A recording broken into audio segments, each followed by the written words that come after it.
Hello friends, welcome back to our YouTube channel. आप सभी का हमारे यूट्यूब चैनल पे स्वागत है। यह आपकी सीरीज चल रही है एनटीपीसी अंडर ग्रेजुएट 2025।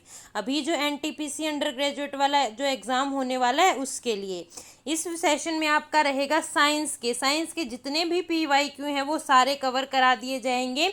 और सिलेक्शन का शॉर्टकट क्यों क्यों बोला गया है इसको सिलेक्शन का शॉर्टकट इस सेशन को, क्योंकि इसके अंदर मोस्ट इम्पोर्टेंट जो टॉपिक हैं जहाँ से आजकल क्वेश्चन आ रहे हैं रिसेंट में, और जो मोस्ट इम्पोर्टेंट क्वेश्चन है वो सारे कवर करा दिए जाएंगे। तो आप सभी का स्वागत है। चलिए शुरू करते हैं। देखिए, साइंस के सारे पीवाईक्यू एक ही वीडियो में लगातार चैनल पे साइंस के पीवाईक्यू कराए जा रहे हैं, जहां से क्वेश्चन आने की ज़्यादातर संभावना आपकी रहती है। तो जो लोग चैनल पे नए हैं वो चैनल को सब्सक्राइब कर लीजिएगा, और अगर सेशन पसंद आए तो वीडियो को ज़रूर लाइक कीजिएगा। देखिए इस सेशन में क्या क्या है, प्रीवियस ईयर क्वेश्चन जितने भी पीवाईक्यू हैं अब तक आए हैं हम मोस्टली सारे कवर करते हुए चलेंगे। मोस्ट इम्पोर्टेंट किस बेसिस पे है कि भाई आजकल एग्जाम में कहाँ से क्वेश्चन ज़्यादातर पूछे जा रहे हैं, उन एरिया को हम कवर करते हुए चलेंगे। और इम्पोर्टेंट टॉपिक के बारे में हम कोई इम्पोर्टेंट टॉपिक आता है उसके बारे में हम डिस्कस करते हुए इस सेशन को आगे बढ़ाते हैं। तो जो लोग चैनल पे नए हैं चैनल को सब्सक्राइब कर लीजिएगा। एग्ज़ाम तक डेली ऐसे ही क्लासेस आपकी चलती रहेंगी और आपको बहुत ही हेल्प मिलेगी एग्ज़ाम को क्लियर करने में। कम टाइम में ज़्यादा क्वेश्चन ज़्यादा टॉपिक आप कर पाएंगे। देखिए शुरुआत करते हैं अपने पहले प्रश्न से। विच of the following has the maximum inertia, निम्नलिखित में से किस में जड़त्व सबसे अधिक होता है। सबसे पहले ये इनर्शिया क्या होता है। जड़त्व एक ऐसी प्रॉपर्टी है किसी भी ऑब्जेक्ट की जो उसकी स्टेट को चेंज नहीं होने देती। मान लो कोई ऑब्जेक्ट यहाँ रखा हुआ है तो यह है इसका जड़त्व, अगर इनर्शिया है तो वह उसकी पोजीशन को चेंज नहीं होने देगा, उस चीज़ को मूव नहीं करने देगा। ठीक है, मतलब इनर्शिया एक ऐसा गुण होता है जिसके कारण कोई भी वस्तु अपनी स्थिति, अपनी जगह या गति में बदलाव का विरोध करती है। ठीक है, वो चेंज नहीं होने देती, ना अपनी जगह को चेंज होने देती ना अपनी गति को चेंज होने देती। ठीक है, मान लो एक बड़ा सा क्या कहते हैं, बड़ा सा कोई भी मतलब ऑब्जेक्ट है। मान लीजिए, देखिए यहाँ से हम एग्जाम्पल ले लेते हैं। मानो एक ट्रेन है, ठीक है, तो आप ट्रेन का इनर्शिया सबसे ज़्यादा होगा। क्यों है ट्रेन का इनर्शिया सबसे ज़्यादा, इसने क्वेश्चन में भी यही पूछा था कि ट्रेन का इनर्शिया सबसे ज़्यादा क्यों है। क्योंकि एक ट्रेन खड़ी है, आप कितने भी बंदे लग जाओ, कितना ही उस पर एक्सटर्नल फोर्स लगा लो, कितना ही जोर से उसको धक्का दे लो, आप नहीं उसको हिला सकते अपनी जगह से। और इनर्शिया क्या होता है कि अपनी जगह से गति का और अपनी जगह से हट जाने का विरोध करना। तो वही एक ट्रेन की सबसे भारी होती है, भारी होने के कारण उसका इनर्शिया सबसे ज़्यादा होता है, क्योंकि उसको कोई भी हम धक्का दे के आगे पीछे उसकी जगह चेंज नहीं कर सकते। एक ट्रेन अगर पटरी पे खड़ी है तो खड़ी रहेगी, हम उसकी जगह इतनी आसानी से चेंज नहीं कर सकते। लेकिन अगर कार है, कार खराब हो जाती है तो कुछ लोग मिलके उसको धक्का लगा के उसको गति करा सकते हैं, जगह चेंज कर सकते हैं। साइकिल को तो बहुत ही ईजी होगा, बस को थोड़े और ज़्यादा लोग लग जाएंगे, है ना, लेकिन उसको डिस्प्लेस कर सकते हैं, उसका स्थान चेंज कर सकते हैं।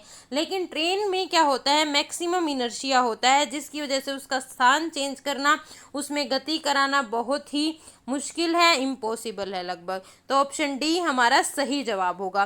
पीवाईक्यू है, पहले एग्जाम में पूछा जा चुका है, इस तरह के क्वेश्चन आपके एग्जाम में आने की संभावनाएं रहती हैं। अगले प्रश्न की ओर बढ़ेंगे। Unit of power. देखिए इस तरह के क्वेश्चन आपके इंपॉर्टेंट होते हैं, क्योंकि इस तरह के क्वेश्चन आने की बहुत ही चांसेस रहते हैं एग्जाम में। यूनिट पूछ लेंगे, एसआई यूनिट पूछ लेंगे, इस तरह के क्वेश्चन जरूर आते हैं। पावर की यूनिट क्या है, वोट है। ऑप्शन बी हमारा सही जवाब होगा। मान लीजिए किसी बल्ब के ऊपर क्या है, बल्ब के ऊपर लिखा है 60 वोट, ठीक है, 60 वोट का है, तो इसका मतलब वह बल्ब 60 वोट तक लाइट क्या करेगा, कंज्यूम करेगा, पावर को कंज्यूम करेगा। तो शक्ति की इकाई आपकी वोट रहती है। ऑप्शन बी सही उत्तर होगा।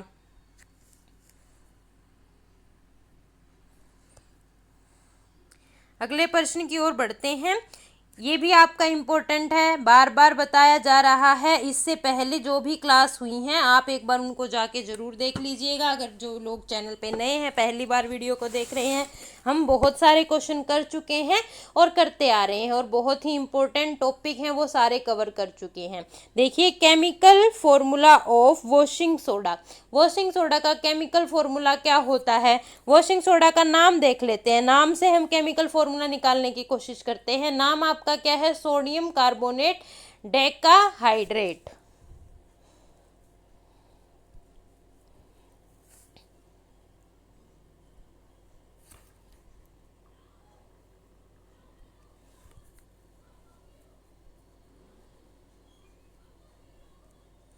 Sodium carbonate decahydrate. तो देखिए, डेकाहाइड्रेट, डेकाहाइड्रेट मतलब 10H2O, ठीक है। तो इनमें सबसे पहले हम इसी से निकाल लेते हैं, नाम से ही हम समझ जाएंगे कि 10H2O बी ऑप्शन में है, तो ऑप्शन बी तो हमारा सही है। क्यों? क्योंकि किसी और के अंदर हमें कोई 10H2O नजर नहीं आ रहा। और आगे नाम क्या है? Sodium carbonate. तो सोडियम कार्बोनेट, तो सोडियम कार्बोनेट डेकाहाइड्रेट आपका वॉशिंग सोडा का केमिकल फॉर्मूला होगा। इसने केमिकल फॉर्मूला के बारे में पूछा था। अगर केमिकल नेम के बारे में पूछ लें आपका, ये क्या है? वॉशिंग सोडा है इसका नाम। देखिए, और बाकी के बारे में भी जान लेते हैं क्योंकि यह इंपॉर्टेंट है। और इसका उपयोग कहाँ किया जाता है? वॉशिंग सोडा का उपयोग डिटर्जेंट वगैरह में किया जाता है। NaHCO3, यह आपका क्या है? बेकिंग सोडा है। इस सेशन की आपको PDF टेलीग्राम ग्रुप पे मिल जाएगी। टेलीग्राम ग्रुप का लिंक आपको कमेंट सेक्शन में मिल जाएगा, तो वहाँ से आप टेलीग्राम ग्रुप को ज्वाइन कर लीजिएगा, वहाँ पे आपको ये PDF मिल जाएगी। NaCl आपका क्या है? Common salt. कॉमन सोल्ट आपका जो घर में इस्तेमाल करते हैं NaCl है। CaCO3, चौक वगैरह में जो हम यूज़ करते हैं वो CaCO3 है, कैल्शियम कार्बोनेट। तो भाई इन सब, ये बहुत इंपॉर्टेंट है। ये जो पूरी स्लाइड है आपके लिए बहुत इंपॉर्टेंट रहेगी। यहाँ से क्वेश्चन आ रहे हैं और आगे भी एग्जाम में आते रहेंगे। Which phenomena explain why pencil appear bend in water. पानी में पेंसिल टेढ़ी क्यों दिखाई देती है? हमें पहली बात चीज़ें दिखाई क्यों देती हैं? लाइट की वजह से, ठीक है। लाइट की वजह से हमें दिखाई देती हैं। अब देखिए, पेंसिल है आपके पास, हाथ में है, तो पेंसिल एयर में है, ठीक है। आप पानी में डालोगे वाटर, पानी में चले जाओगे तो मीडियम चेंज हो गया ना। पहले एयर में थी, अब वाटर में है, तो मीडियम क्या हो गया? चेंज हो गया। तो मीडियम चेंज होने की वजह से जो आपका क्या कहते हैं, जो पेंसिल है वो टेढ़ी नजर आती है, ठीक है। क्यों? क्योंकि लाइट जो है वो बैंड हो जाती है रिफ्रैक्शन की वजह से, ठीक है। किसकी वजह से? रिफ्रैक्शन। ऑप्शन बी हमारा सही जवाब होगा। Refraction is the bending of light as it passes from one medium to another. जब पेंसिल एक एयर में थी तो एक मीडियम में थी, पानी में गई तो दूसरे मीडियम में चली गई। तो आपका जब क्या कहते हैं, एक मीडियम से दूसरे मीडियम में लाइट चली जाएगी तो वह बैंड हो जाएगी। तो refraction is the bending of light as it passes from one medium to another, like air से वाटर के अंदर। तो सिंपल भाषा में समझेंगे, पहले हवा में थी, मीडियम अलग था, फिर पानी में गई, मीडियम अलग था। लाइट के मुड़ने की वजह से पेंसिल भी आपको मुड़ी हुई दिखाई देती है, ठीक है। तो ऑप्शन बी हमारा सही उत्तर है। रिफ्लेक्शन क्या होता है? लाइट का किसी भी शाइनिंग सरफेस से आकर टकराकर वापस बैंड हो जाना, इसको क्या कहते हैं? Reflection. Light bounce back from a surface, किसी भी मिरर पे लाइट आके गिरेगी और वापस बैंड हो जाएगी, ये आपका रिफ्लेक्शन है। डिस्पर्जन क्या है? डिस्पर्जन भाई जैसे आपका क्या कहते हैं, रेनबो है, ठीक है। कलर के अंदर स्प्लिट हो जाना, वाइट लाइट का बिखर जाना अलग अलग रंगों के अंदर, उसको हम डिस्पर्जन बोलते हैं। ये आपका जो क्वेश्चन है इंपॉर्टेंट है क्योंकि इसके बेस पे बहुत सारे क्वेश्चन देखने को मिल रहे हैं। मान ले इसने ये पूछ लिया कि पेंसिल क्यों मुड़ी हुई दिखाई देती है। अगर क्वेश्चन इस तरह से भी आ सकता है कि कोई चम्मच है, आप पानी में डालते तो टूटी हुई दिखाई देती है, या उसका जो आकार है वो अलग दिखाई देता है एज कंपैरिजन टू आपकी जब हाथ में होती है। तो इस तरह के क्वेश्चन आने की आपकी संभावना रहती है। तो ये सब रिफ्रैक्शन की वजह से होता है और मीडियम चेंज होता है उसकी वजह से होता है। क्यों? क्योंकि जो एयर है वो डेंसर है, लेकिन जो पानी है वो और ज़्यादा डेंसर है, ठीक है। पानी का घनत्व और ज़्यादा होता है हवा के मुकाबले में। अगले प्रश्न की ओर बढ़ते हैं। Which of the following is a chemical change. निम्नलिखित में से कौन सा रासायनिक परिवर्तन है? भाई केमिकल चेंज क्या होता है, सबसे पहले उसके बारे में बात कर लेते हैं। केमिकल चेंज होता है कि किसी चीज से न्यू सब्सटेंस बन जाना, ठीक है। और केमिकल चेंज आपको दिखाई नहीं देता, नया सब्सटेंस बन जाता है, आपको कई बार दिखाई भी नहीं देता। मतलब अगर कोई नई गैस प्रोड्यूस हुई तो आपको गैस तो दिखाई नहीं देगी ना। फिजिकल चेंज क्या होता है? फिजिकल चेंज के अंदर जरूरी नहीं है कि आपकी नई चीज बने, कोई न्यू चीज न्यू सब्सटेंस बने, यह जरूरी नहीं होता है, लेकिन फिजिकल चेंज आप देख सकते हैं अपनी आंखों से, ठीक है। देखिए, मेल्टिंग ऑफ आइस, H2O था आपका, पानी था वह, उसकी आपने बर्फ जमाई, वह बर्फ पिघल गई, वापस पानी बन गया, कोई नया सब्सटेंस बना? नहीं बना, ठीक है, सही बात है, नहीं बना। टीयरिंग ऑफ पेपर, कागज का फट गया, फटा हुआ कागज आपको दिख रहा है, फिजिकल चेंज है उसके। भाई कागज के ये तो है नहीं, पहले कागज मोम का बना था, उसके बाद लकड़ी का बन गया, जिस चीज का था वो है, कोई सब्सटेंस में कुछ भी चेंज नहीं हुआ है, ठीक है।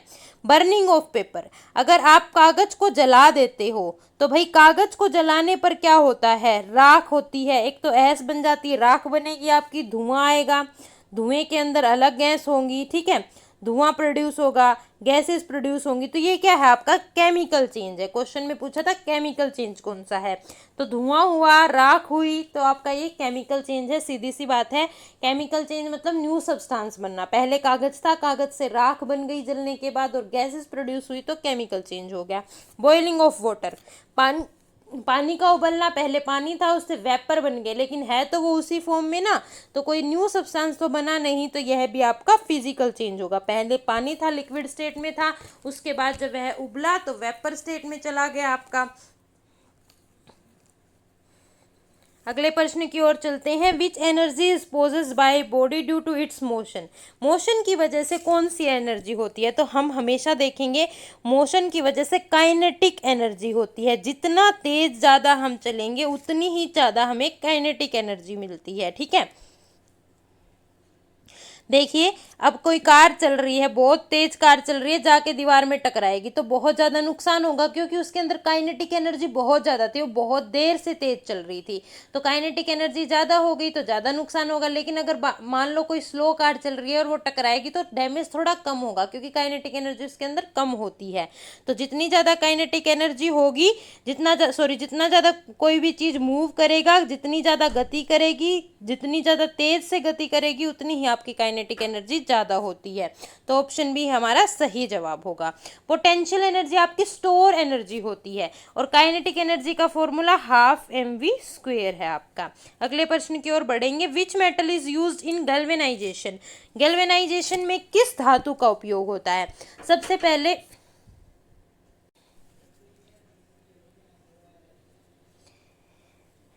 ग्लेवेनाइजेशन के अंदर क्या होता है कि कोई लोहे की धातु है, ये कोई लोहा है भाई आपका, इसको बाहर से कवर करना ताकि इसके ऊपर जंग ना लगे, ठीक है।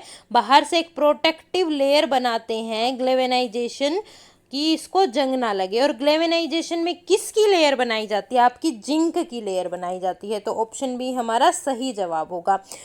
ग्लेवेनाइजेशन is the process of coating of iron और steel with the layer of zinc to prevent rusting. आपका जंग से बचाने के लिए किसी भी चीज को एक आपकी बाहर से जिंक की लेयर बना दी जाती है, उसको हम ग्लेवेनाइजेशन बोलते हैं। तो ऑप्शन बी हमारा सही जवाब होगा।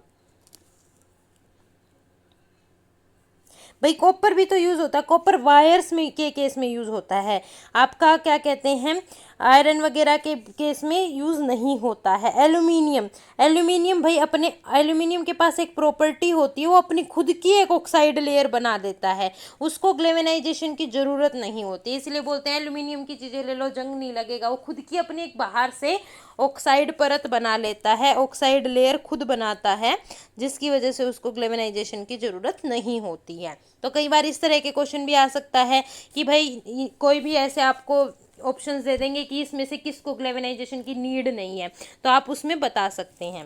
क्वेश्चन किसी भी तरह से आपका फॉर्म हो सकता है। अगले प्रश्न की ओर बढ़ते हैं। बल, द्रव्यमान और त्वरण के बीच संबंध कौन सा नियम दर्शाता है? बल क्या है आपका? फोर्स, F से डिनोट करेंगे, M को M से डिनोट करेंगे, A से, F = ma। कौन सा है भाई आपका? न्यूटन का सेकंड लॉ है, ऑप्शन बी हमारा सही जवाब है। भाई इस न्यूटन का सेकंड लॉ हमें क्या बताता है कि भाई किसी भी वस्तु को गति देने के लिए कितना बल लगाया जाए। ठीक है भाई, आप मान लो एक साइकिल है, साइकिल को आप चलाने के लिए पीछे से कितना धक्का लगाओगे, वो फोर्स। ठीक है, मूव करने के लिए एक्सेलरेशन। ठीक है, किसी भी वस्तु को गति करने के लिए कितना फोर्स लगाए, F इक्वल्स टू ई जैसा दिखाई दे रहा है, F बना देते हैं, F equals to M A. तो आपका फोर्स है, ये बल है, ये आपका एक्सेलरेशन है कि आप किस साइकिल पे कितना धक्का लगाओगे कि वो मूव होने लग जाए। ठीक है, और उसका मास कितना है, सारी चीज़ें डिपेंड करेंगी। अब आप साइकिल को धक्का लगाओगे तो ईजिली मूव कर लेगी, लेकिन अब आप कार मान लो, एक कार को धक्का लगाओगे तो उसका मास ज़्यादा है, तो एक्सेलरेशन बल के हिसाब से ही आपका होगा कि भाई कितने बल की ज़्यादा ज़रूरत है, कितना वजन है, ये सब। So this is the Newton second law.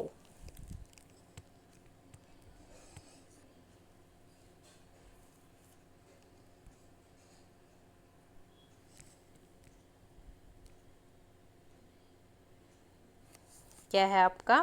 द्रव्यमान गुणा में त्वरण। भाई अब देखिए पहला नियम क्या बताता है, यहीं से हम चीज़ों को रिवाइज करते हुए चलेंगे कि कोई वस्तु तब तक स्थिर रहती है, अपनी जगह पर रहेगी, जब तक आप उसको बाहर से कोई भी एक्सटर्नल फोर्स ना दे, कोई भी आप बाहर से बल ना लगाएं, तब तक जो चीज़ जहाँ रखी है वहीं रखी रहेगी।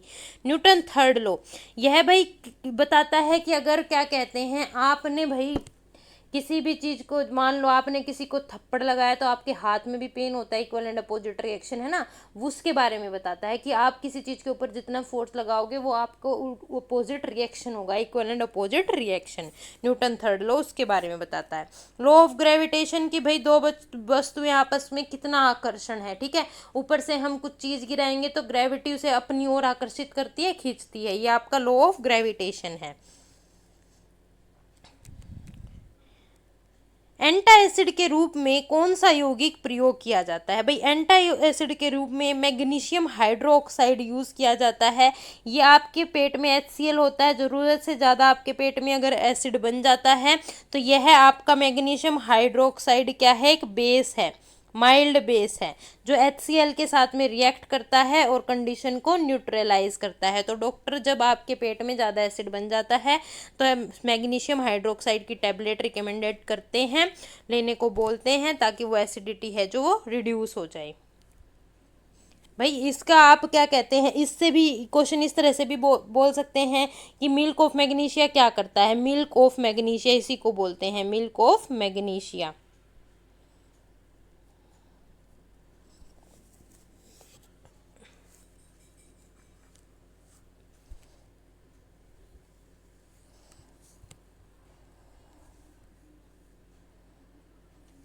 विच chemical is use in cold pack to reduce swelling? सूजन कम करने वाले कोल्ड पैक में कौन सा रसायन होता है? एल्यूमिनियम नाइट्रेट होता है। और वह क्या करता है भाई, ये जो एथलीट वगैरह हैं, जैसे चोट लग जाती है इनको खेल वगैरह में, तो ये यूज़ करते हैं, ये तुरंत ठंडक पैदा करते हैं और सूजन को कम करते हैं। कोल्ड पैक इमीडिएट ठंडक देते हैं ये आपके। अगला प्रश्न है, निम्नलिखित में से कौन सी आवृत्ति की इकाई है? Unit of frequency. तो फ्रीक्वेंसी को हमेशा हर्ट्ज के अंदर मेजर किया जाता है, तो ऑप्शन बी आपका सही जवाब होगा। अब देखिए जूल किसकी है? जूल आपकी एनर्जी की है और वर्क की है। वोट किसकी है? पावर की है आपकी। इस तरह के क्वेश्चन देखने को मिल जाते हैं, एक ना एक आधा क्वेश्चन इस तरह का आपको देखने को एग्जाम में जरूर मिलेगा। न्यूटन आपकी फोर्स की है, और कई बार ये आसान क्वेश्चन होते हैं, इसी को अच्छे से ना पढ़ने की वजह से गड़बड़ करते हैं, लेकिन ये बहुत ही मेमोरी बेस्ड आपके क्वेश्चन हैं, ईजिली आप इनको लर्न कर सकते हैं। अगला क्वेश्चन है, दांतों के डॉक्टर मुंह के अंदर देखने के लिए कौन सा दर्पण उपयोग करते हैं? Which mirror is used by dentist to see inside the mouth? तो यूज करते हैं कनकेव मिरर। कनकेव मिरर क्या करता है भाई, जो भी कोई भी चीज है ना, उसका बड़ा चित्र दिखाएगा। ठीक है, प्रकाश को अंदर की तरफ परावर्तित करता है यह। तो कोई भी इमेज है ना उसको बड़ा करके दिखाएगा। तो अगर कोई दांत में कोई भी दिक्कत है तो वो जो डेंटिस्ट है उसको बड़ा करके देखेंगे। बड़ा करके देखने से दांत की अच्छे से डिटेलिंग दिखेगी। डिटेलिंग दिखने से अच्छे से उनको प्रॉब्लम पता लगेगी और वो साफ कर पाएंगे उस प्रॉब्लम को। और ये क्वेश्चन, इस तरह के क्वेश्चन आपके इम्पोर्टेंट हैं। मिरर से क्वेश्चन आपके जरूर आते हैं, यहाँ से रिफ्लेक्शन वाले पोर्शन से और मिरर वाले पोर्शन से आपके क्वेश्चन जरूर आएंगे। प्लेन मिरर आपकी कैसी इमेज बनाता है? प्लेन मिरर आपकी सेम साइज की, जैसे इमेज जितने साइज है उतना ही आपको दिखाता है। जो आपके घर में शीशे होते हैं ना, बाथरूम में होते हैं, वो जितने आप हो उतने ही दिखाते हैं, उस तरह की प्लेन मिरर। कन्वेक्स मिरर क्या करते हैं भाई? भाई ये कन्वेक्स मिरर भी इम्पोर्टेंट है। ये जो क्वेश्चन है ना इसके अंदर एक एक पॉइंट आपका इम्पोर्टेंट है भाई। जो आपके व्हीकल होते हैं, कार होते हैं, उनके साइड में जो मिरर होते हैं ना वो होते हैं कन्वेक्स मिरर। वाइड एंगल दिखाने के लिए आपको वाइड व्यू दिखाते हैं। Cylindrical mirror special optical experiments वगैरह जो आप लैब के अंदर एक्सपेरिमेंट्स करते हैं उनके अंदर इसको यूज किया जाता है। फिजिक्स लैब के अंदर कुछ एक्सपेरिमेंट के अंदर।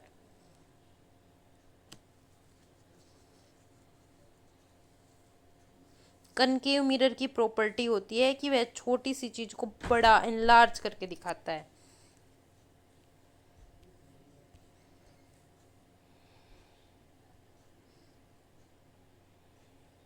अगला प्रश्न है, जब तार की लंबाई दुगनी की जाती है तो उसका प्रतिरोध क्या होता है? What happen to the resistance of a wire when its length is double?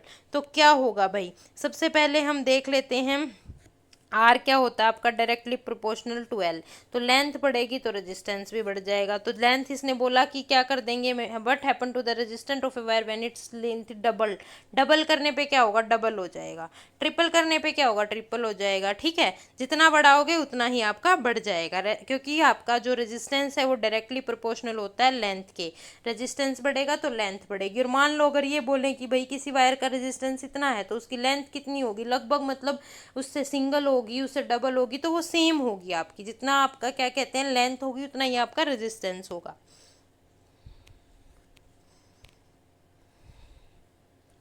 Sound can not travel through. Sound किस में से ट्रेवल नहीं कर सकता भाई? वैक्यूम से ट्रेवल नहीं कर सकता, क्योंकि जो आपकी ध्वनि है ना उसको कोई ना कोई माध्यम चाहिए ट्रेवल करने के लिए। या तो पानी हो या हवा हो, ठीक है, या कोई सॉलिड हो, कोई ना कोई मीडियम जरूर चाहिए। अगर इनमें से कोई भी मीडियम नहीं है तो जो ध्वनि जो है वो वाइब्रेशन से, कंपन से पैदा होती है। तो कंपन होने के लिए कणों की जरूरत होती है। और कण किसके अंदर होते हैं? मीडियम के अंदर, या तो सॉलिड के अंदर या एयर के अंदर या वाटर के अंदर। अगर कोई कण ही नहीं होगा तो कंपन भी नहीं होगा, वाइब्रेशन भी नहीं होगा। और वाइब्रेशन नहीं होगा तो ध्वनि नहीं प्रोड्यूस होगी। तो वैक्यूम के अंदर कोई माध्यम नहीं होता, कोई कण नहीं होते, कण नहीं होते तो कंपन नहीं होगा, तो ध्वनि प्रोड्यूस आपकी नहीं होगी।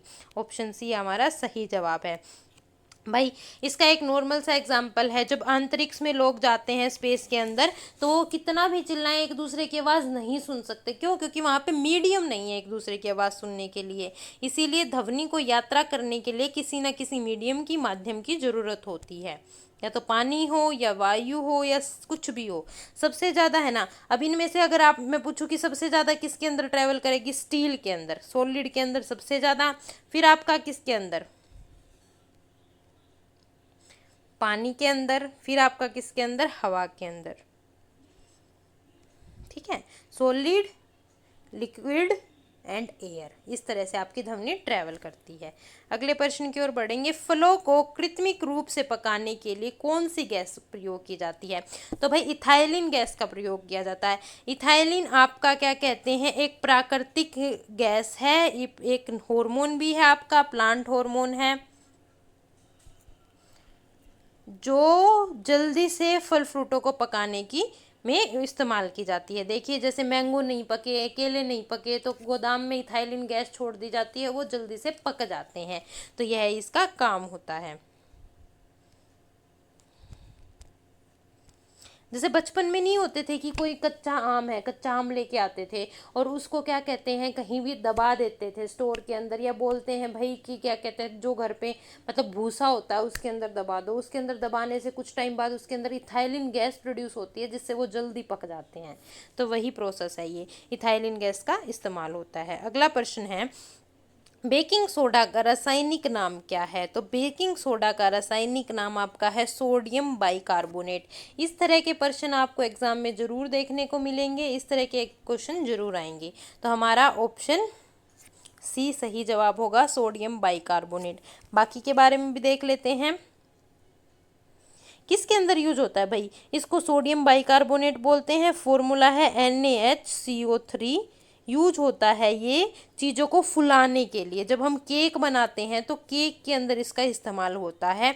भाई ये क्या करता है,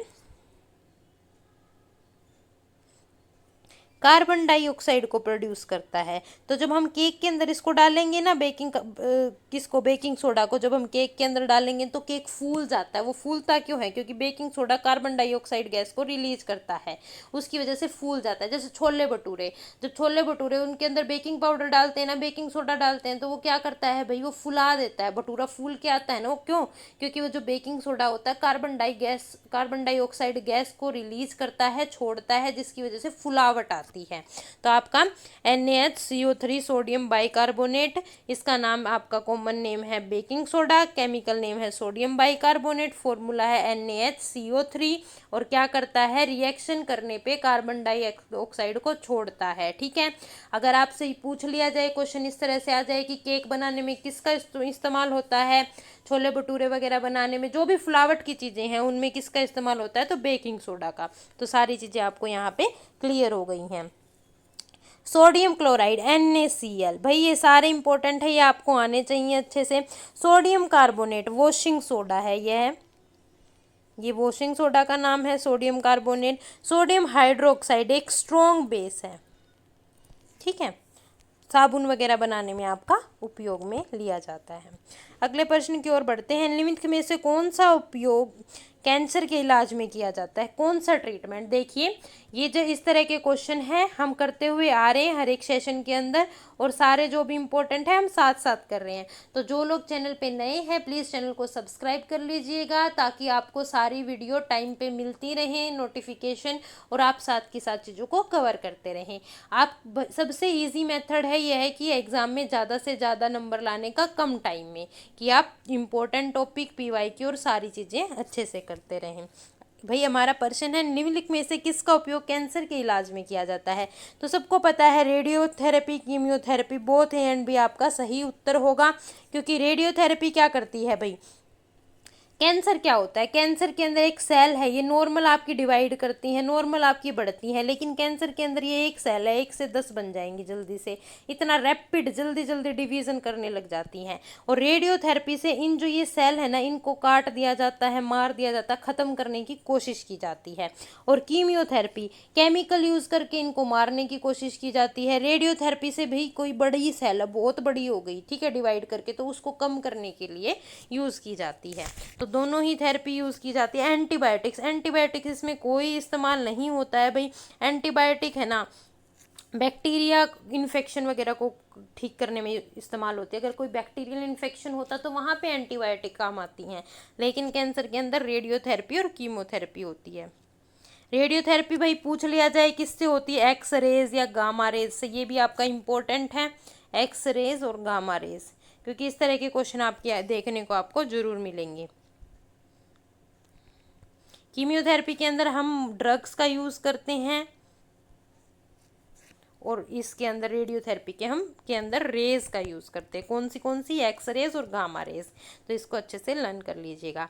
अगला प्रश्न है, कौन सा नियम कहता है कि धारा वोल्टेज के अनुपाती होती है? Which law state that current is directly proportional to voltage? तो करंट का आपका क्या है भाई, फॉर्मूला जो बताया है ना वो लिख लेते हैं, V = IR, ठीक है, ये बोला है इसके अंदर क्वेश्चन के अंदर। तो ये हमारा क्या है, ओम्स लॉ है। Current is directly proportional to voltage, जो करंट है आपका वोल्टेज के डायरेक्टली प्रोपोर्शनल है, और रेजिस्टेंस है आपका करंट के साथ में, ठीक है। तो भाई देखिए आप क्या कहते हैं, देख लीजिए आप एक एक्सपेरिमेंट से भी इसको देख सकते हैं कि आप किसी सर्किट के अंदर अगर वोल्टेज बढ़ा देंगे ना तो उसका करंट भी बढ़ जाएगा। जितनी ज़्यादा आप वोल्टेज दोगे उतना ज़्यादा आपका करंट बढ़ जाएगा। ओम्स लॉ ने ये बताया था। ठीक है, तो ऑप्शन सी हमारा सही जवाब है। फेराडे लॉ क्या है? फेराडे लॉ इलेक्ट्रोमैग्नेटिक इंडक्शन के बारे में कार्य बताता है। न्यूटन लॉ आपका मोशंस के बारे में बताता है। एम्पियर लॉ बताएगा मैग्नेटिक फील्ड और इलेक्ट्रिक फील्ड के रिलेशन के बीच में, कि मैग्नेटिक फील्ड और इलेक्ट्रिक फील्ड किस तरह से एक दूसरे से रिलेटेड हैं। अगर इस तरह के क्वेश्चन आते हैं हम साथ साथ वो भी करते हुए चलेंगे और करते हुए आ रहे हैं। तो जो लोग चैनल पे नए हैं प्लीज़ चैनल को सब्सक्राइब जरूर कर लीजिएगा। आपको यह पीडीएफ टेलीग्राम ग्रुप में मिल जाएगी। टेलीग्राम ग्रुप का जो लिंक है वो कमेंट सेक्शन में मिल जाएगा, वहां से ज्वाइन कर लीजिएगा। अगला प्रश्न है, मानव शरीर में रक्त को शुद्ध करने का कौन सा अंग मदद करता है? भाई हार्ट क्या करता है? पंप करने का काम करता है। ठीक है, लीवर, लीवर आपकी बॉडी के अंदर डिटॉक्सिफिकेशन का काम करता है। डिटॉक्सिफिकेशन और आपका विटामिन ए, विटामिन को स्टोर करता है। खासकर विटामिन ए को एकत्रित करके रखने का लीवर काम करता है। लीवर तो बहुत ही ज़्यादा काम करता है आपका। ठीक है, अब बाकी आपका क्या करता है? किडनी जो होती है वो फिल्टर करती है, ब्लड को प्यूरिफाई करती है। फिल्ट्रेशन और प्यूरिफिकेशन का आपका काम होता है किडनी का। किडनी के अंदर भाई क्या होती है? नेफ्रॉन होते हैं। क्या होते हैं? नेफ्रॉन। इन नेफ्रॉन्स को हम क्या बोलते हैं? Filtering unit. ये लिख लीजिएगा क्योंकि ये भी आपका इम्पोर्टेंट है। नेफ्रॉन्स को हम फिल्टरिंग यूनिट बोलते हैं, फिल्ट्रेशन का काम करती हैं। यह आपकी मिलियंस ऑफ नेफ्रॉन्स प्रेजेंट होती है। एक किडनी के अंदर बहुत ज़्यादा नेफ्रॉन्स प्रेजेंट होती हैं और जो भी वेस्ट मटेरियल है किडनी उसको क्या करती है? रिमूव करती है यूरिन के थ्रू। देखिए अपनी बॉडी में दो तरह के वेस्ट होते हैं, एक सॉलिड वेस्ट होता है, ठीक है, जिसको डाइजेस्टिव सिस्टम रिमूव करता है। एक होता है लिक्विड वेस्ट। लिक्विड वेस्ट को आपका एक्सक्रीटरी सिस्टम, आपका किडनी वाला जो सिस्टम है वो रिमूव करता है। हम यूरिन भी तो आप अपनी बॉडी के अंदर जो टॉक्सिन्स होते हैं, हार्मफुल जो मटेरियल्स होते हैं उनको पास करते हैं ना यूरिन के थ्रू। तो भाई दो तरह के आपके वेस्ट प्रोडक्ट निकलते हैं बॉडी से, लिक्विड एंड सॉलिड। दोनों को अच्छे से याद रखिएगा। सॉलिड निकालने के लिए बॉडी से बाहर आपका डाइजेस्टिव सिस्टम, पाचन तंत्र कार्य करता है। लिक्विड निकालने के लिए आपका एक्सक्रीटरी सिस्टम कार्य करता है। और फिल्ट्रेशन यूनिट आपकी नेफ्रॉन होती हैं। किडनी आपका ब्लड को प्यूरिफिकेशन का काम करती है भाई। और ये इस तरह के क्वेश्चन भी आ जाते हैं, अगर किसी पर्सन की किडनी खराब हो जाए तो उसको किस तरह का ट्रीट दिया जाता है? डायलिसिस किया जाता है। अगर किडनी फेल हो जाता है, डायलिसिस के अंदर पूरे ब्लड को निकालते हैं, धीरे धीरे प्योरीफाई करते हैं, उसमें से जो भी टॉक्सिक सब्सटेंस होते हैं उसको बाहर निकालते हैं और वापस से उस ब्लड को अंदर बॉडी के अंदर डालते रहते हैं। इस तरह का कुछ ये प्रोसेस होता है। लंग्स क्या कार्य करते हैं भाई? गैसेस को एक्सचेंज करने का कार्य करते हैं। Which type of lens is use in magnifying glass? Important question है, इस तरह के क्वेश्चन आने की संभावना आपकी पेपर में बहुत ज़्यादा रहेगी। कन्वेक्स लेंस, ठीक है। कन्वेक्स लेंस क्या कर, थिक होता है अंदर से, बीच में से यहाँ से मोटा होता है और भाई ये क्या करता है? लाइट को बीच में केंद्र कर लेता है। ठीक है, देखिए बीच में मोटा होगा और जो भी लाइट की किरणें आएंगी ना बीच में इकट्ठा कर लेगा उनको, लाइट की किरणों को बीच में इकट्ठा करके रखता है। ठीक है, और क्या करता है? एक बड़ी इमेज बनाता है। ठीक है, क्या करता है? बड़ी इमेज बनाता है। सॉरी मैंने अच्छा ऊपर निशान लगा दे, कन्वेक्स आएगा। हाँ बोला ठीक, लेकिन जो है निशान है वो गलत लगा दिया, तो ठीक कर लेते हैं। कन्वेक्स, कंफ्यूज नहीं होइएगा। तो कन्वेक्स बीच से क्या होता है? मोटा होता है, उस मोटाई पे ही सारी लाइट को केंद्र कर लेता है और जो भी चीज़ है उसका बड़ा प्रतिबिंब बनाता है। ठीक है, बड़ी इमेज बनाता है। देखिए आप अगर छोटे छोटे अक्षरों को पढ़ने की कोशिश करते हैं तो मैग्नीफाइंग ग्लास लेते हैं, तो मैग्नीफाइंग ग्लास लोगे उसके अंदर कन्वेक्स लेंस होगा, वो आपको छोटे छोटे अक्षरों को बड़ा बड़ा करके दिखा देगा। तो भाई आपका ऑप्शन बी सही जवाब होगा। अगले प्रश्न की ओर बढ़ेंगे। इस तरह के जो आपके क्वेश्चन है कन्वेक्स लेंस से, आपके मिरर से क्वेश्चन जरूर आएंगे और हम करते हुए चल रहे हैं। तो जो लोग चैनल पे नए हैं प्लीज़ चैनल को सब्सक्राइब जरूर कर लीजिएगा। कौन सा विटामिन दृष्टि सुधारने में सहायक होता है? तो विटामिन ए दृष्टि सुधारने में सहायक होता है। विटामिन ए की कमी से नाइट ब्लाइंडनेस होती है। यह बीमारी है जिसके अंदर आपको कलर्स की पहचान नहीं होती, इस तरह की बीमारी होती हैं। ठीक है, तो विटामिन ए आंखों के लिए हमेशा याद रखना, ए मतलब प्राइमरी, सबसे बड़ा कार्य। तो सबसे बड़ा कार्य भाई आपकी आंखों का ही है। बोलने को नहीं है, लेकिन देखा जाए तो आंखें नहीं होंगी तो कुछ भी नहीं दिख सकता, बहुत ही प्रॉब्लम होती है। तो उससे आप ए से, प्राइमरी से ए याद रखोगे। विटामिन ए आपकी आईज से रिलेटेड है। विटामिन बी 12 आपकी नर्व्स जो होती हैं और ब्लड जो होता है उससे रिलेटेड है, ब्रेन से और आपके ब्लड से रिलेटेड है। विटामिन डी आपकी हड्डियों से, बोन से रिलेटेड है। विटामिन बी 12 से एनीमिया वगैरह हो जाता है, ब्लड की कमी हो जाती है, ऐसे रोग होते हैं जो खून से रिलेटेड होते हैं। विटामिन डी से रिकेट्स होने के चांसेस हैं, बच्चों की हड्डियां कमज़ोर हो जाएंगी, जल्दी टूटने के चांसेस होंगे।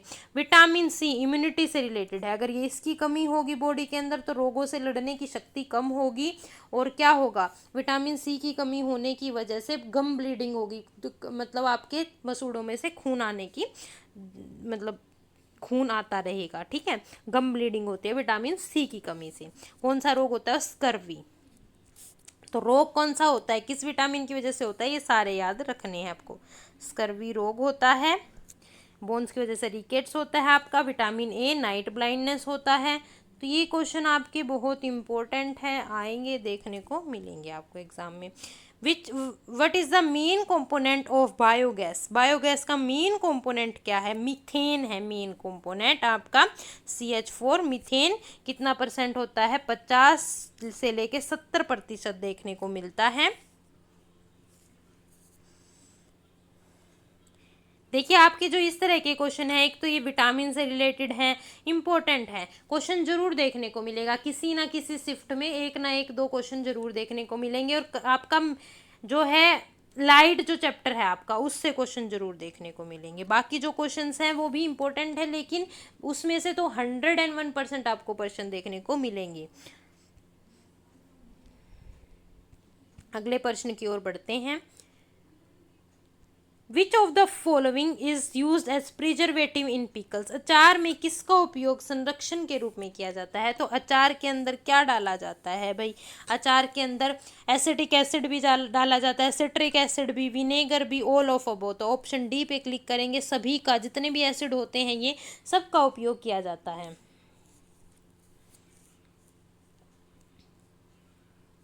भाई विनेगर के अंदर ही तो एसिटिक एसिड मेन इंग्रेडिएंट होता है, और सिट्रिक एसिड खट्टापन प्रोवाइड करता है, खट्टेपन की वजह से वो ज़्यादा दिन तक क्या कहता है, रहता है, ज़्यादा दिन तक उसको ठीक रख सकते हैं। विनेगर को क्यों इस्तेमाल किया जाता है, विनेगर एक अच्छा स्वाद भी देता है टेस्ट के लिए भी, और एक प्रिजर्वेटिव भी है अचार को लंबे समय तक चलाने के लिए। भाई घर में जो हम अचार बनाते हैं उसमें हम ज़्यादातर तेल वगैरह और विनेगर डाल लेते हैं, नींबू का रस डाल लेते हैं, क्योंकि खट्टी चीज़ें टेस्ट भी देती हैं और प्रिजर्वेटिव की तरह भी काम करती हैं। अगला प्रश्न है हमारा, which acid is found in ant sting, चींटी के डंक में कौन सा अम्ल होता है। तो चींटी के डंक में फॉर्मिक अम्ल होता है। इस तरह के क्वेश्चन भी आपके देखने को मिल सकते हैं आपको। तो ऑप्शन बी हमारा सही जवाब है। फॉर्मिक एसिड जो होता है वो आपके आंट स्टिंग में और बी स्टिंग में, मधुमक्खी के में भी प्रेजेंट होता है और इसमें भी भाई। ठीक है, ये क्या करता है, जैसे ही चींटी काटती है तो क्या करने लग जाता है, ईचिंग, खुजली होने लग जाएगी और जलने लग जाएगा। ठीक है, इस तरह का ये कार्य करता है। एसिटिक एसिड विनेगर के अंदर होता है आपका, सिट्रिक एसिड आपके खट्टे फलों के अंदर होता है, सिट्रस फल, फ्रूट खट्टे फलों के अंदर होता है, ये विनेगर के अंदर होता है आपका। हाइड्रोक्लोरिक एसिड आपका स्टमक के अंदर होता है, HCl। Which of the following is a communicable disease, निम्नलिखित में से कौन सा रोग संक्रामक है। तो आपका संक्रामक रोग कौन सा है, तो संक्रामक रोग वो होता है जो फैलता है। तो टीबी, ट्यूबरक्लोसिस आपका, तपेदिक आपका संक्रामक रोग है। यह भाई आपकी टीबी जो है वो फैलती है खांसने से, छींकने से, या कोई भी फ्लूइड होगा उसकी वजह से। कई बार क्वेश्चन में पूछ लिया जाता है किसकी वजह से होती है, बैक्टीरिया की वजह से होती है। कौन सा बैक्टीरिया है, माइकोबैक्टीरियम ट्यूबरक्लोसिस। इंपॉर्टेंट है बैक्टीरिया कौन सा है, क्योंकि जो भी डिजीज आती हैं तो मोस्टली पूछा जाता है कि किसकी वजह से होती हैं।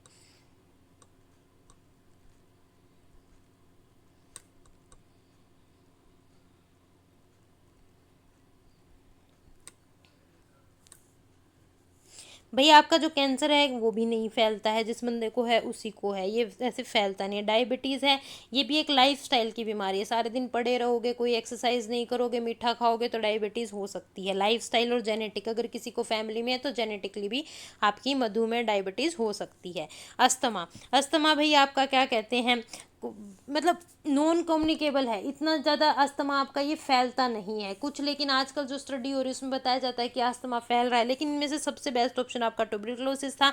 टीबी आपकी पक्का सांस लेने से, हवा से, इनसे फैलती है, लेकिन अस्थमा इस तरह से नहीं फैलता है आपका। अगला प्रश्न है, खींचे गए स्प्रिंग में कौन सी ऊर्जा संचित होती है। खींचा हुआ स्प्रिंग, अब आप देखो मेले में सभी जाते हो, एक टॉय लाते हो, उसके पीछे एक धागा होता है, ठीक है। ये धागा जब जैसे ही आप खींच दोगे टॉय चलने लग जाता है ना। एक खिलौना लाओगे, उसके पीछे धागा होगा, उस धागे को खींच दोगे तो खिलौना आगे भागेगा, ठीक है। क्यों? क्योंकि आपने क्या किया, स्ट्रेच किया उस स्प्रिंग को, उस धागे को आपने खींच दिया। तो खींचने की वजह से उसके अंदर कोई एनर्जी स्टोर होगी। आपने जोर से खींचा, बल लगाया तो एनर्जी स्टोर हुई। उस स्टोर एनर्जी को क्या बोलेंगे, पोटेंशियल एनर्जी। तो उस खिलौने के धागे में पोटेंशियल एनर्जी स्टोर हुई, और जैसे ही आपने उसको छोड़ दिया तो वो एनर्जी का इस्तेमाल करके वो खिलौना आगे दूर तक चला गया। तो कौन सी एनर्जी हुई, पोटेंशियल एनर्जी। लेकिन एक कोई खिलौना है, वो तेजी से चल रहा है, चल रहा है, चल रहा है, उसको भाई तो उसके अंदर क्या होती है, आपकी काइनेटिक एनर्जी होती है, ठीक है। लेकिन किसी भी चीज को आपने खींचा है, तो खींचने की वजह से आपने उसके एक स्टोर्ड एनर्जी दे दी, एक कंडीशनल एनर्जी दे दी, तो उसको आप पोटेंशियल एनर्जी बोलते हो। तो ऑप्शन सी आपका सही जवाब होगा। अगले प्रश्न की ओर बढ़ते हैं, which gas is used in electric bulb. Electric bulb के अंदर कौन सी गैस यूज होती है। तो आपकी भाई नाइट्रोजन गैस होती है यूज, और आर्गन गैस होती है यूज। दो तरह की गैस होती हैं भाई। ये जो दोनों गैस है ना, जो इलेक्ट्रिक बल्ब होता है उसके अंदर एक फिलामेंट होता है जो टंगस्टन का बनता है, ठीक है। टंगस्टन, ये भी याद रखना है, इंपॉर्टेंट है। ये जो फिलामेंट है टंगस्टन का बनता है। टंगस्टन भैया ऐसा सब्सटेंस है जिसका जो मेल्टिंग पॉइंट होता है बहुत हाइयर होता है। आप 2500 3000 टेम्परेचर भी इंक्रीज कर दोगे तो वो जल्दी से पिघलता नहीं है। तो ये फिलामेंट होता है। इस फिलामेंट को बर्निंग से बचाने के लिए इसके आसपास आपकी नाइट्रोजन गैस और आर्गन गैस को फिल किया जाता है। तो ऑप्शन भी आपका सही जवाब होगा। हीलियम को हम बैलून में यूज़ करते हैं, है ना, बल्ब में यूज़ नहीं करते हैं। हाइड्रोजन आपकी हाईली फ्लेमेबल है और डेंजरस है, जल्दी से जल्दी आग लगाने, बर्निंग वगैरह में काम करती है ये। आप अगला प्रश्न है, which device is use to convert AC to DC. AC को डीसी में बदलने के लिए कौन सा उपकरण यूज किया जाता है। रेक्टिफायर का इस्तेमाल किया जाता है। ऑप्शन सी हमारा सही जवाब है। भाई ये चार्जर के अंदर यूज होता है रेक्टिफायर, अडप्टर के अंदर यूज होता है, ठीक है। भाई देखो, जो आपका मोबाइल चार्जर है ना, ये आपका मोबाइल चार्जर है, इसके अंदर एक रेक्टिफायर होता है। जो रेक्टिफायर क्या करता है, एसी को डीसी के अंदर कन्वर्ट करके देता है आपके फ़ोन में। आपके घर में एसी लाइट आ रही है, उसको डीसी के अंदर कन्वर्ट करके आपके फ़ोन को दे देगा, फ़ोन में चार्जिंग हो जाएगी। रेक्टिफायर होता है मोबाइल चार्जर के अंदर, इसको याद रखना है। अगले प्रश्न की ओर बढ़ते हैं, which force act on a body moving in a circle and keep it in a circular motion. गोल पथ में चल रही वस्तु पर कौन सा बल कार्य करता है जो उसे उस पथ पर बनाए रखता है। तो भाई एक गोल आकार में चीज चल रही है, ठीक है, तो इसके बीच में क्या होते हैं, सेंटर में क्या होती है, एक फोर्स होती है। मान लो आप बचपन में हम खेलते थे ना, एक रस्सी पे बड़ा सा पत्थर बांध देते थे, उसको गोल गोल घुमाते रहते थे अपने हाथ से। ये आपका हाथ है और इस पत्थर को बांध के गोल गोल गोल गोल ऐसे घुमाते रहते थे, है ना। ये पत्थर को बांध के ऐसे गोल गोल घुमा रहे हैं हम, है ना। तो आपका जो हाथ है ये क्या है, एक फोर्स एक्सर्ट कर रहा है बीच के अंदर, सेंटर के अंदर आपका हाथ होता है और हाथ के अराउंड आप चारों तरफ उसको घुमाते रहते हैं। तो वो आपका क्या है, centrifugal force, sorry centripetal force. Option D आपका सही जवाब होगा। सेंट्रीपिटल फोर्स, सेंटर के अंदर आपकी जो फोर्स होती है वो लगती है, जो उस पत्थर को गोल गोल घूमने के लिए प्रेरित करती है, मतलब कि गोल गोल घूमने के लिए वो करती है कि भाई ये गोल गोल घूमता रहे सर्कल के अंदर, ठीक है। अगर ये फोर्स नहीं होगी तो वो पत्थर गोल गोल नहीं घूमेगा सेंट्री। मान लो अब देखो आप गोल गोल घुमा रहे हो, जैसे ही उसको छोड़ते हो आप अपने हाथ को नीचे करते हो, जाके स्ट्रेट पाथ में चला जाएगा, है ना, सीधा चला जाएगा, ना कि गोल घूमेगा। तो सेंट्रीपिटल फोर्स का इस्तेमाल किया जाता है किसी भी चीज को गोल आकार में चलाने के लिए, वरना तो स्ट्रेट लाइन में चलेगी, सीधी चलेगी। गोल में चलाने के लिए सेंट्रीपिटल फोर्स। ऑप्शन डी हमारा सही जवाब होगा। बाकी के ऑप्शंस को भी देख लेते हैं। सेंट्रीफ्यूगल फोर्स, भाई सेंट्रीफ्यूगल फोर्स एक तरह की सूडो फोर्स होती है, ठीक है ना। ये इसके अंदर क्या होता है भाई, ये काल्पनिक फोर्स होती है, मान लीजिए, जो बाहर से आपको महसूस होगी लेकिन वस्तु पर जो क्रिया नहीं करती है। देखिए बाहर से आपको ऐसे लगेगी सेंट्रीफ्यूगल फोर्स है, कोई फोर्स लग रही है, काल्पनिक होती है, लेकिन ये सच में उसको गोल गोल घुमाने पे मजबूर नहीं करती है। गोल गोल घुमाने पे जो मजबूर करती है वो आपकी सेंट्रीपिटल फोर्स होगी। और जो आपका हाथ जब आप पत्थर को घुमाते हो तो सेंट्रीपिटल फोर्स के रूप में काम में आता है। फ्रिक्शनल फोर्स घर्षण की वजह से जो होती है, ठीक है। गुरुत्व आपकी ग्रेविटेशनल फोर्स जो ग्रेविटी की वजह से होती है। तो सेंटर में किसी चीज को घुमा गोल गोल घुमाने के लिए आपकी सेंट्रीपिटल फोर्स होती है।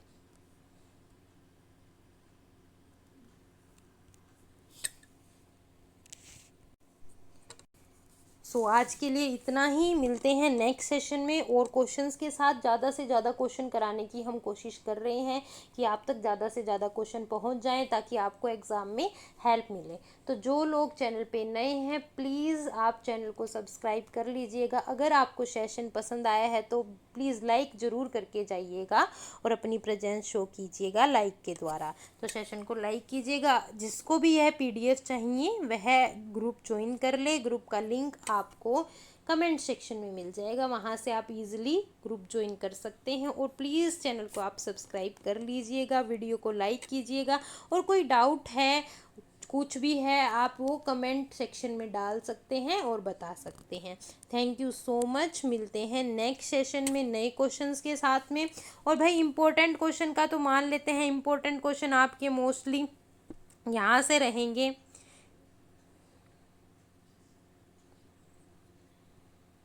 एक तो ये विटामिन्स हैं जो आपके वो इम्पोर्टेंट रहेंगे, यहाँ से क्वेश्चन आपके मोस्टली आते ही आते हैं। और आपके जो लाइट वाला चैप्टर है वो मोस्ट इम्पोर्टेंट है। और आपका केमिस्ट्री के अंदर है जो जिसके अंदर केमिकल फॉर्मूला दिए गए हैं। तो इस पे हम एक नई वीडियो लेकर आएंगे जिसके अंदर केमिकल फॉर्मूलाज की एक ब्रीफली टेबल होगी, विटामिन्स की एक के बारे में ब्रीफली बताया जाएगा, और आपका क्या कहते हैं लाइट के चैप्टर के जितने भी इम्पोर्टेंट चीज़ें हैं उनके बारे में और शॉर्टकट ट्रिक्स के बारे में। तो ये आपके मेन इम्पोर्टेंट टॉपिक हैं। इनको एग्ज़ाम में जाने से पहले ज़रूर करके जाइए, भूल कर भी इन टॉपिक्स को मत छोड़ के जाइएगा और ज़्यादा से ज़्यादा क्वेश्चन करने की कोशिश कीजिएगा। Thank you so much. मिलते हैं नेक्स्ट सेशन में नई क्लास में नए क्वेश्चंस के साथ। जब तक के लिए चैनल को सब्सक्राइब कर लीजिएगा।